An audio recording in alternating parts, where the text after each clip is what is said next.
People always ask me why the devilish thing, and my answer is that I'm from Germany. I grew up with fairy tales. I'm not the princess type, and who wouldn't like a handsome, naughty devil?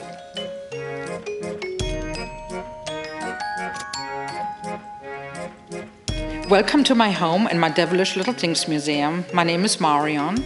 My collection is about 20 years of collecting whimsical novelty things in the devilish theme. And I call it devilish because I'm not really specific devil or Satan, but more like playful little devils inspired by fairy tales and folk tales from Europe. This is a beautiful building, original built in around 1911, and the function was a little community church. The previous owners renovated the house and made it into a living space. And then 3 years ago, just suddenly this building found me. I saw a random listing.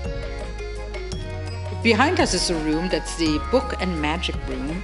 And you can find artwork from the old magician shows, a lot of fairy tale books from Europe. Downstairs, I have my Devil's Lounge, a really cool kind of tiki bar. So I would always go to antique shows and look for antique beaded purses.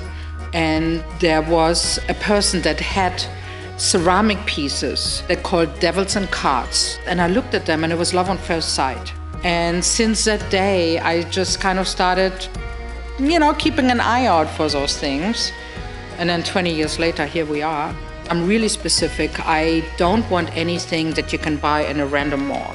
Really, like, the older, the better. The more interesting, the more unusual, the better.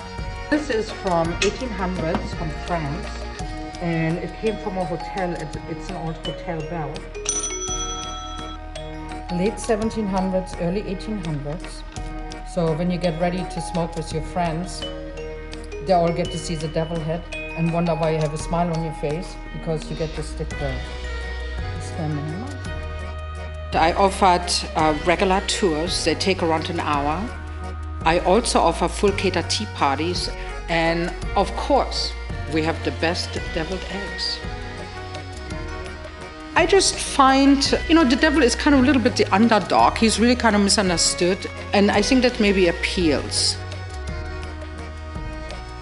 I really love just bringing a little bit of my culture over here. Bringing the folk tales and fairy tales and the Krampus and all those things over here. And I have people come for visits that were not really quite sure, because they are religious types. They weren't really sure how they feel about it. But I guarantee you, everybody has left with a smile on their face.